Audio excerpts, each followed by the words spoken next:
صحابی وہ کہلاتا ہے جس نے ایمان کی حالت میں حضور اکرم صلی اللہ علیہ وسلم کو دیکھا ہو، اور تابعی وہ کہلاتا ہے جس نے صحابی کو دیکھا ہو، اور تبع تابعی وہ کہلاتا ہے جس نے تابعی کو دیکھا ہو۔ امام اعظم ابو حنیفہ رحمہ اللہ تابعی تھے۔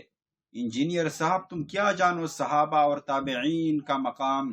رسول اللہ صلی اللہ علیہ وسلم نے صحابہ اور تابعین تو کیا، تبع تابعین کا بھی مقام و مرتبہ بتایا ہے۔ سنیے احادیث۔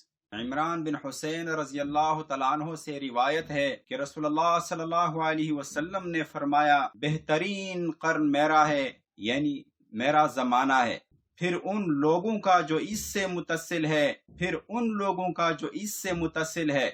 راوی کہتے ہیں کہ مجھے یہ یاد نہیں رہا کہ متصل لوگوں کا ذکر 2 مرتبہ فرمایا یا 3 مرتبہ فرمایا۔ اس کے بعد ایسے لوگ ہوں گے جو بے کہے شہادت کو تیار نظر آئیں گے، خیانت کریں گے، امانت دار نہ ہوں گے، عہد شکنی کریں گے، معاہدے پورے نہ کریں گے، اور ان میں موٹاپا ظاہر ہو جائے گا، یعنی بے وجہ بے فکری کے۔ حدیث کا حوالہ ہے صحیح بخاری جلد نمبر 1 صفحہ نمبر 515، اور اسی طرح صحیح مسلم میں بھی ہے جلد نمبر 2 صفحہ نمبر 317۔ اس حدیث میں متصل آنے والے لوگوں کا اگر 2 مرتبہ ذکر فرمایا ہے تو دوسرا قرن صحابہ کا اور تیسرا تابعین کا ہے، اور اگر 3 مرتبہ ذکر فرمایا ہے تو چوتھا قرن تبع تابعین کا بھی۔ حضرت ابو سعید خدری رضی اللہ تعالیٰ عنہ سے مروی ہے کہ حضور صلی اللہ علیہ وسلم نے فرمایا، لوگوں پر ایک ایسا زمانہ آنے والا ہے کہ ایک جماعت اللہ کے راہ میں قتال کرے گی۔ لوگ پوچھیں گے، تم میں کوئی حضور صلی اللہ علیہ وسلم کا صحابی ہے؟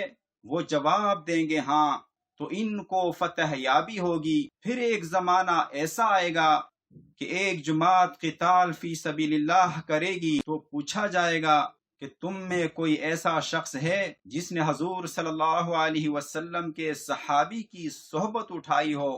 تو وہ جواب دیں گے ہاں ہیں، تو ان کو بھی فتح حاصل ہوگی۔ پھر ایک زمانہ آئے گا تو ایک جماعت اللہ کے راستے میں لڑے گی، تو ان سے پوچھا جائے گا، کیا تم میں کوئی ایسا شخص ہے جس نے نبی صلی اللہ علیہ وسلم کے صحابی کی صحبت اٹھائی ہو؟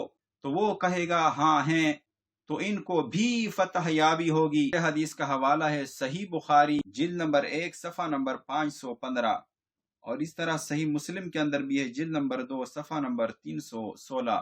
اس حدیث میں تابعین اور اتباع تابعین کی بھی فضیلت بیان کی گئی ہے۔ امام اعظم امام ابو حنیفہ رحمہ اللہ بھی تابعی تھے۔ ائمہ اربعہ کے مذاہب سے خروج جائز نہیں۔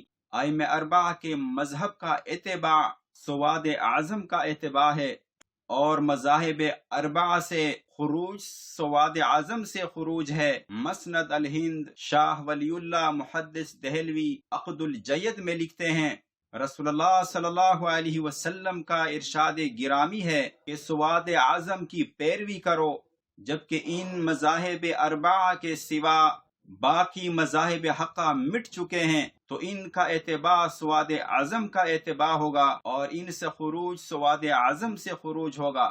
یہ حدیث ابن ماجہ میں اور اسی طرح مشکات میں صفحہ نمبر 30 پر موجود ہے۔ امام ابو حنیفہ رحمہ اللہ نے صحابہ کا زمانہ پایا، اور کئی صحابہ سے ملاقات بھی ہوئی ہے۔ صحابہ نماز میں ہاتھ کہاں باندھتے، رفع یدین کرتے تھے یا نہیں کرتے تھے، وتر 3 یا 1 رکعت پڑھتے تھے، آمین بلند یا آہستہ آواز سے کہتے تھے، نماز جنازہ کس طرح پڑھتے تھے، عید کی نماز کیسے پڑھتے، تراویح کی نماز 8 یا 20 رکعت پڑھتے تھے، مصافحہ 1 ہاتھ سے یا 2 ہاتھ سے کرتے تھے، ایک مجلس کی 3 طلاقیں 3 شمار کی جاتی تھی یا 1، وغیرہ وغیرہ۔ امام ابو حنیفہ رحمہ اللہ تو صحابہ کو دیکھ کر بھی سمجھ نہ سکے، اللہ کی پناہ۔ اور انجینئر صاحب تو نے نہ تو صحابی، نہ تابعی، نہ تبع تابعی، اور نہ ہی امام بخاری رحمہ اللہ کو دیکھا۔ انجینئر صاحب تو بن دے کہ امام بخاری رحمہ اللہ کی ہر بات کی پیروی کرے اور امام اعظم امام ابو حنیفہ رحمہ اللہ صحابہ کو دیکھ کر بھی ہر عمل اس کے خلاف کرے؟ اللہ کی پناہ، کیا یہ بھی کوئی سمجھ میں آنے والی بات ہے؟ کیا دیکھا اندیکھا برابر ہو سکتے ہیں؟ یعنی جس نے دیکھا ہو وہ اور جس نے نہ دیکھا ہو وہ برابر ہو سکتے ہیں؟ انجینئر صاحب کو دنیا میں آئے ہوئے تقریباً 40 سے 45 سال، اور اہل حدیث صاحبان کو فرض کر لو 200 یا 300 سال ہی ہوئے ہوں گے۔ تم دونوں کے نزدیک حنفی، شافعی، مالکی، حنبلی سب غلط، سب گمراہ ہیں، یعنی تم دونوں سے پہلے اور صحابہ کے بعد سب غلط، یعنی سب گمراہ ہیں۔ ایک طرف اللہ کے رسول صلی اللہ علیہ وسلم تو یہ فرما رہے ہیں، جیسا کہ ترمذی کی حدیث میں ہے، حضرت عبداللہ بن عمر رضی اللہ تعالیٰ عنہما سے روایت ہے کہ حضور نبی اکرم صلی اللہ علیہ وسلم نے فرمایا، اللہ تعالیٰ میری امت کو گمراہی پر جمع نہیں کرے گا۔ اور دوسری طرف انجینئر صاحب اور اہل حدیث صاحبان یہ کہتے ہیں کہ ہم سے پہلے اور صحابہ کے بعد سب غلط، یعنی گمراہ ہیں۔ انجینئر صاحب کے فالوورز اور اہل حدیث صاحبان سے میرا یہ سوال ہے کہ کیا امت اتنی لمبی مدت تک گمراہی پر جمع تھی؟ ایک طرف تو رسول اللہ صلی اللہ علیہ وسلم کی تعلیمات، اور دوسری طرف انجینئر صاحب اور اہل حدیث صاحبان کی تعلیمات۔ مسلمانوں، تم کس کی تعلیمات کو ترجیح دیتے ہو؟ ذرا غور کرو۔